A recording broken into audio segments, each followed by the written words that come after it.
everybody, welcome back to sprueVerse, my scale model universe, and part 4 of Build the 1/6 scale time machine in resin. This is the sprueVerse challenge with my dear friend Wayne Green over at World of Wayne, and of course the guru Lou Delmaso over at Aztec Dummy. If you're following the insanity, you'll know that we're getting progressively closer to putting something together that looks pretty amazing. It's been great fun. The electrics for me have been incredibly frustrating. I have fried 7 Arduino boards out of gross incompetence. Now it's interesting, learning about Arduinos and how to program them and do everything else has been a little, it's been wonky for me. Now I'm running everything to let it all sort of burn in and see where I've got perhaps a connection that's not quite right. It does, bless its heart, want to try and stop on the center here, and then you know, and then move again. So it's a little wiggy, and I'm not sure why. I've gotten it to stop sometimes, and sometimes I can't get it to stop in the center position, which is supposed to be off. Now I will have a switch on this thing, but clearly something is not quite right. I've triple checked my connections, but this Arduino board is super sensitive, and my pot meter, which all it's doing is regulating the speed of things, seems to have a bit of a mind of its own. But I'm happy that all the lights are on, except for my brake light, which I've disconnected because that doesn't seem to want to behave either, although it is working. So I'm going to figure that out. But here we are, and it looks like a rat's nest at the moment, but I assure you we are getting there, and that is incredibly exciting. So what I'm going to do now is just triple check everything, see if I can't get my brake light to function, and start thinking about closing up this console. So stick around, let's see where this goes. Okay, behind the scenes for several hours I've been playing with Arduino boards. I've blown 7 of them. 7. And it's absolutely operator error. I don't know what it is, but there's something about the way my puny brain works that sometimes I have to look at something and figure it out and figure it out and figure it out. I can tell you several things that are absolutely a fact. When you are testing something, and you can see I've got this spaghetti on my desk, right? When you are testing things and you just have wires wrapped together, the chances of something grounding out or shorting are very high. And if you get lucky and everything is separated, then apparently everything works. Last night I walked out of here completely exasperated. Poor Wayne and Lou, I've been driving them crazy. Well, did I program it correctly? How do I program it? Are you sure it's programmed? And then poor Wayne yesterday, discovering that I'm running 3 amps through a board, an Arduino board that should only have 0.500 amps running through it. So, of course you're going to short the bloody thing out or fry it. So, you know, again, if you take your time and you follow basic instructions, which I'm learning to do, I promise you, you can get some pretty good results. But I've just been absolutely traumatized by this whole experience. But I think I'm good to go now. And I know now that I have to be super careful about how everything gets hooked up. Now, I am here on tape, digital tape, I guess you would call it. But I'm here to tell you that I am going for it. I'm going to seal everything up, and I'm gonna go for it. And so this is the record. If I seal this up and this doesn't work, it's going to be a static model, and I would have lost the challenge, and that will be that. But I'll have a beautiful model. On the other hand, if the gods are with me, and I'm positive, and I'm staying positive, and I triple check everything and make sure I've got no shorts and no possibility for one, I should have a result. So let me tell you, I am committed 1,000% now to this. I'm going to take the largest sphere that I had made. We've all got these, but everybody's going in their own direction. And that's what this is all about. It's all about trial and error and doing what you want to do. I am going to do this. I'm going to epoxy resin my motor inside the ball, like this. And then I'm going to seal it like this. See, make sure I got the right side. I think this is it. No, that's it. That's how it's going to look, like that. And I should be good to go. Now, the outside, this won't move. It won't be able to move because I will have epoxied the outside shaft. So that won't go anywhere. The inside, the worm motor drive, will be attached to my dish. And the only other wire I'm going to need to take through here is for my brake light. That's the only other wire, and I'm going to tack that in now. Now that's the only other wire that needs to go through here, and then I should be golden. Now, the only other thing I need to say is that my dish. So let me show you what I've done here. Here's the dish, looking pretty good, and I'll show you. You can see I'm really super happy with it. I put a lot of effort and work into this paint scheme to try and get it to where I thought it should be. And then the back has several coats of the copper on it. And then I have got, you'll see here, I have got the same, actually the same component that Lou has, and that is what is going to attach the engine to I should say the drive shaft to the dish. That is how we're going to get attached. Now, there were several concerns from my gracious subjects out there that I would get wobble. But I've shown on my Instagram account that there is zero wobble. And I was running it at like super speeds, like 500-600 RPM, which we're never going to. So I should be good to go. So I'm going to decal my dish. You don't need to see me do that. Lou has done that, and he's done an amazing job. What I'm going to do now is I'm going to start cleaning up this mess and getting ready to start closing everything up. One of my biggest fears that I have is this Arduino board right here, and this set of wires has to go in this control. It all has to go in here. And the second I start crunching things, I'm going to be in a world of hurt if something is touching something.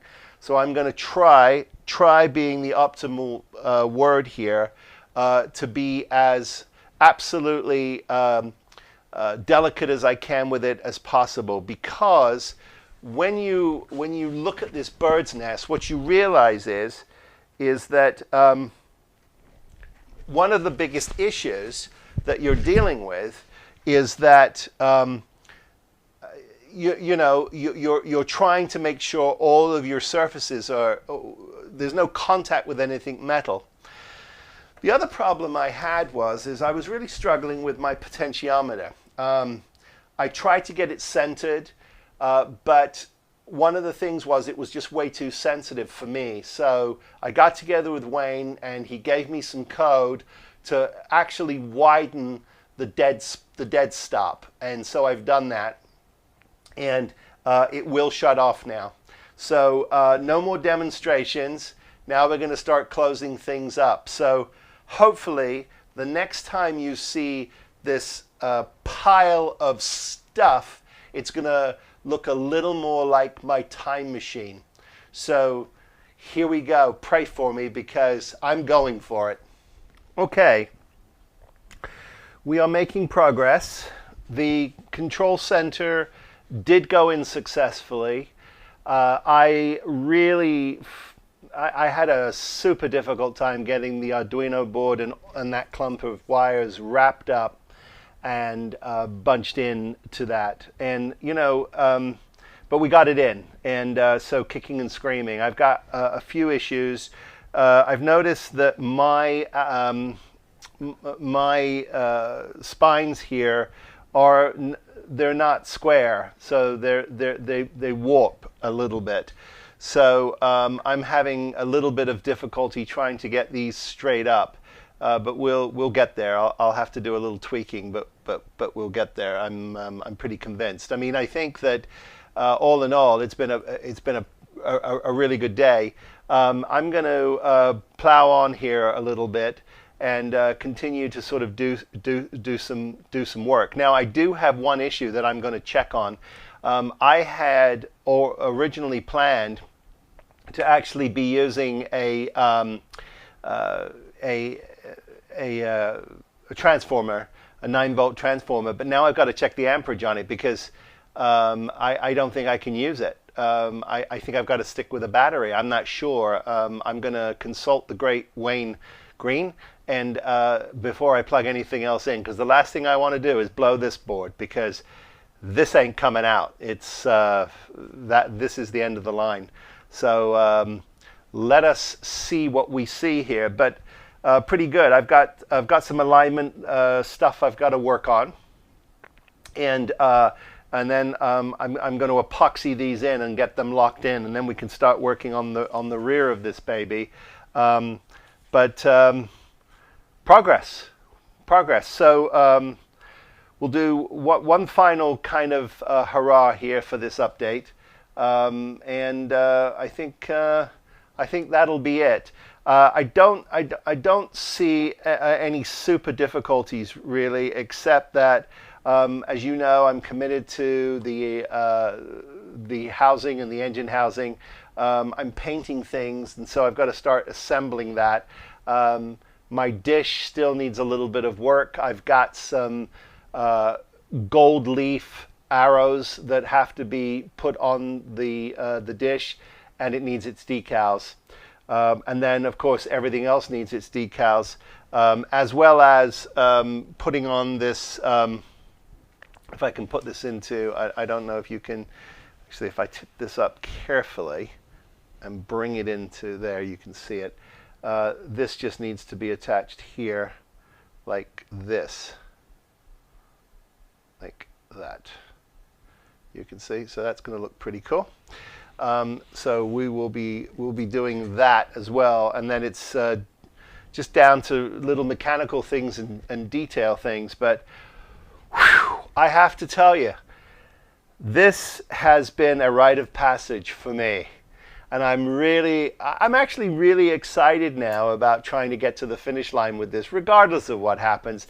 But I'm even more excited to be able to sort of download this in this conversation with Wayne and with Lou, and really sort of talk about this with all the subscribers and really break down what this was like, because this one was gnarly, but great fun. So anyway. I'll be back in a few minutes with, well, for you it'll be a nanosecond, for me a few minutes, just to sort of do a little more cleanup, and then we'll wrap it up for this particular go-round. Okay, I continue to test fit. I am gluing now 5-minute epoxy resin, actually, for the side rails, for the side pipes, not the, well, I guess you call them the side rails. It's nomenclature is a thing. Everything fits perfectly, so no fit issues whatsoever. So now I know I can continue with my my rear engine, the time equipment, and the dish. So I can plow on. Everything, as you see, fits in the space quite perfectly. Now, I've got a little right here. I've got a little warpage thing that I'm going to have to deal with, and it has to do with these rails. So I will work on that, and I think I can straighten this out once I get my cross rail in. I can adjust, so I should be okay. It's a slight warpage, but that's okay. I can deal with that. So I'm gonna say I am definitely moving towards the finish line, and I am super excited. Now, I did look at my DC transformer. It is 2 amps, 9 volts. I've been looking online. I've been looking on the Arduino board, you know, chat sites and everything else like that, and it says I should be fine. I'm not sure I want to risk it. So what I most likely will do is probably go to a 9-volt battery setup, I think, just to be absolutely safe, because it would just break my heart if I plugged this in and it didn't work prior to the final reveal. So I don't know. Interestingly enough, I've used Arduino step-downs before. Now, I use one on my ET kit, so it has 5 volts and 9 volt going into it. I talked to Wayne about that, and he reminded me, he was absolutely correct. The larger board, there was nowhere to put it. We could not have put it in the console, which is where it really needed to be. So there is definitely an engineering conversation to be had here, but holy criminy, I mean, I just couldn't be happier with where we are. But it's not without its kicking and screaming, but lots to clean up and lots of details to work on, but we are getting there. So anyway, that is my part 4 update. My dish, as I have said, I apologize, I'm repeating myself, but I'm on such a high from getting this together today, you have no idea. So I've got my dish, lots of little details, lots of decals, wire. I've got to get my wires installed and my engine card installed inside this unit, and of course epoxy resin my motor into my sphere, which is what I'm probably going to do off camera tonight. But I am super happy with where I am, and I could not be happier. I know you can't see all these details here, but I think you'll agree with me that this is really coming together. So I'm super happy with that. So anyway, there we are. That's it for the part 4 update. The next one should be a doozy, right? Because I think we should be done. I don't know. Let's see where we are. But anyway, guys, thank you so much for joining me on this journey. If you like my content, please like and subscribe. It means an awful lot to me. Don't forget my dear friends Wayne Green over at World of Wayne, and of course the great Lou Delmaso over at Aztec Dummy, my sprueVerse challenge partners. And as always, I wish all of you, please be well, be safe, build something, and I'll see you next time. Take care, everybody.